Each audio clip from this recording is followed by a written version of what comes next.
Bom, vamos imaginar a seguinte situação. Imagine que você seja o engenheiro, né, ou a engenheira, responsável ali pelo projeto, pelo dimensionamento, pela fabricação, pela instalação, montagem, tá, de um elevador em um prédio residencial. Vamos supor que o seu cliente, tá, que pode ser ali os próprios moradores do prédio, ou um síndico, ou até mesmo uma construtora, ela passou para você a seguinte informação, né, do número de moradores que vão ter naquele prédio, né, ou que tem naquele prédio, né, o fluxo de pessoas, quantas pessoas que entram e saem, o fluxo médio, né, diário, quantas pessoas que entram e saem naquele prédio por dia. E com isso, né, com toda essa informação, você projetou o elevador, tá, já instalou um elevador ali, vamos supor que pelos seus cálculos, né, dentro da cabine vão suportar no máximo 10 pessoas. E esse elevador ele entra em operação, tá, e atende super bem ali, tá, os moradores do prédio. Tá? Mas vamos supor agora que em um dia atípico, tá, um morador ali, né, um morador do prédio, por exemplo, ele queira, né, fazer uma festa dentro do seu apartamento. Tá?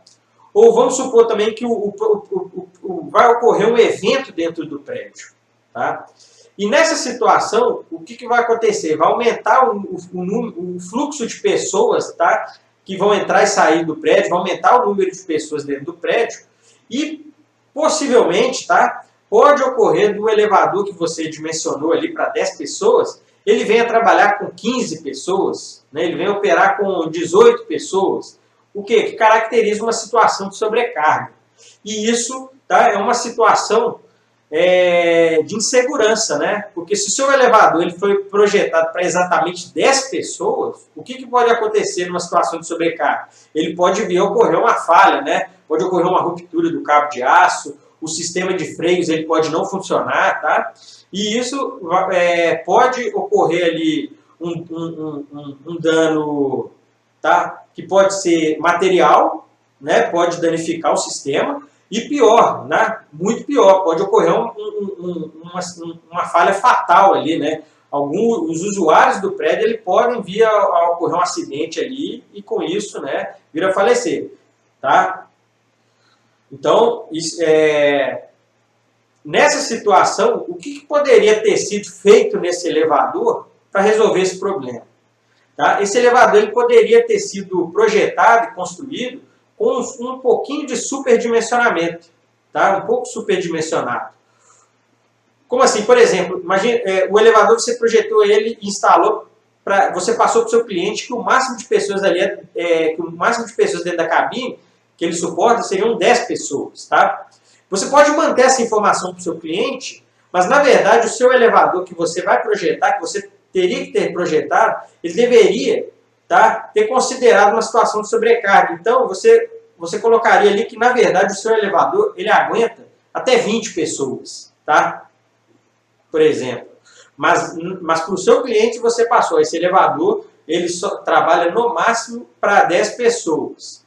Então, como na verdade ele foi projetado para 20 pessoas, tá? Né, exagerando, numa situação de sobrecarga ele não tem problema. Por quê? Porque apesar de ter entrado ali 15, 16 pessoas dentro do elevador que foi projetado para 10, em um dia atípico, né? Mas como o seu sistema ele foi um pouco superdimensionado, para aquela situação ali ele vai suportar. Então, não vai haver essa condição de insegurança, entendeu? Essa condição aí que pode resultar numa falha do sistema. É como se seu elevador, com 2 cabos de aço, ele suportava 10 pessoas, mas você, no seu projeto, você estabeleceu que eram 4 cabos de aço. Tá?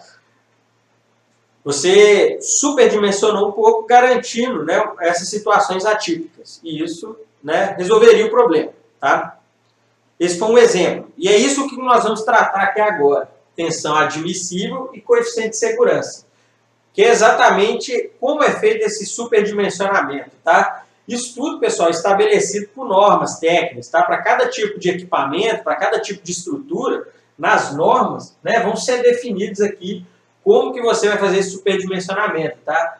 E a partir dessas variáveis, tensão admissível e coeficiente de segurança. Bom, existem outras situações de incertezas ali no seu projeto, tá? Que também podem resultar numa possível falha. Por exemplo, muitas vezes as peças e os componentes, o próprio equipamento, o sistema, ele foi o projeto, né, os cálculos que foram feitos ali para o seu dimensionamento, foram considerando modelos matemáticos difíceis simplificados. Às vezes aquela não é a real condição de trabalho do seu equipamento, tá? Ocorreu uma simplificação ali, tá? Nos modelos. Muitas vezes, trabalhando ali com modelos analíticos, durante os cálculos do dimensionamento desse projeto, muitas vezes ocorrem aproximações, arredondamentos ali nos cálculos, e isso também pode gerar uma condição de certeza. Tá? Tem a questão da sobrecarga, que eu falei para você, às vezes numa condição atípica de serviço ali daquela peça, daquele componente, ela vai estar numa condição que não foi prevista no projeto.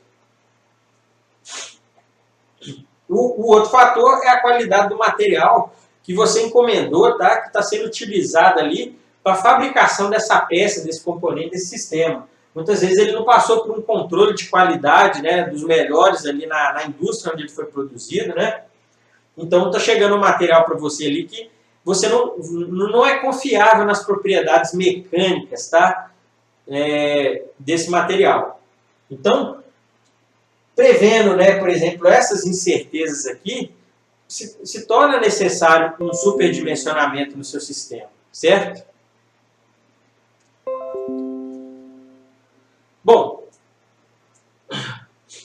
tensão admissível, coeficiente de segurança. O que é a tensão admissível, tá? A tensão admissível é a tensão última dividida pelo coeficiente de segurança. O que é essa tensão última e o coeficiente de segurança? A tensão última, eu falei para vocês lá no tópico passado, que para um material frágil vai ser a tensão de ruptura. Para um material dúctil vai ser a tensão de escoamento. Tá? Bom, o que seria a falha para nós no nosso sistema aqui? A falha, por exemplo, num projeto estrutural, né, no dimensionamento de uma estrutura, né, para uma estrutura, a falha vai ocorrer, né, para o material dúctil quando a tensão quando no sistema começar a ocorrer deformações plásticas, né, deformações permanentes. Tá? Porque para um projeto estrutural, normalmente, o que a gente quer? Nós queremos que a peça ou o componente entre em uma condição de serviço, tá?